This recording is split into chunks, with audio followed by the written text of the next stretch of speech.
একের পর এক সুসংবাদ এসেই চলেছে বাংলাদেশ ফুটবলে। হামজার সঙ্গে সামিতের খেলার সব প্রসেস চূড়ান্ত হয়েছে। এবার বাংলাদেশে আসছেন সুলিভান ব্রাদার্স। সুলিভানের বাবার সঙ্গে আলাপ করে নিশ্চিত হয়েছে তাদের বাংলাদেশে আসা। সেপ্টেম্বর থেকে বাংলাদেশের জার্সিতে মাঠে নামতে পারেন দুই সুলিভান ব্রাদার্স। সুলিভান ব্রাদার্সের বাংলাদেশে আসা নিয়ে বিস্তারিত থাকছে প্রতিবেদন। হামজা সামিতের পর সবচেয়ে আলোচনা সুলিভান ব্রাদার্সরা। তাদেরকে দেশের জার্সিতে দেখার স্বপ্ন ছিল অনেকের, এবার অনেকটা পূরণ হচ্ছে সেই স্বপ্ন। সুলিভান ফ্যামিলি থেকে দুজন আসছেন বাংলাদেশকে প্রতিনিধিত্ব করতে। বয়সভিত্তিক দলের হয়ে খেলার জন্য আসছেন সুলিভানের মাঝারি দুই ভাই রোনান ও ডেকলান সুলিভান। এর মাঝে সুলিভানের বাবা ব্রেন্ডন সুলিভানের সঙ্গে আলাপ করেছে বাফুফে। সেখান থেকেই মিলেছে গ্রিন সিগন্যাল। অনূর্ধ্ব 23 দলের হয়ে খেলতে অগাস্টে বাংলাদেশে আসবেন রেনান ও ডেকলান। সেখান থেকে সেপ্টেম্বরে লাল সবুজের জার্সিতে মাঠ মাতাবেন তারা। আমেরিকান MLS এর ক্লাব ফিলাডেলফিয়া ইউনিয়নের যুব দলে খেলেন রোনান।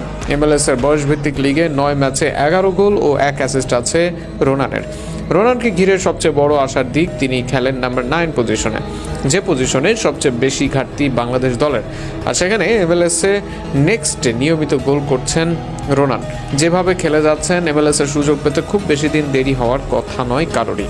অপরদিকে রোনানের ভাই ডেকলানও খেলেন একই ক্লাবের হয়ে। তিনি খেলেন রাইট ব্যাক পজিশনে। তাদের বড় ও ছোট ভাই এই দলের যুব দলে খেলে মূল দলে জায়গা পেয়েছেন। এর মাঝে কাভান্তো মেসির নজরে এসেছেন, তাকে কিনে নিয়েছেন ম্যানচেস্টার সিটি।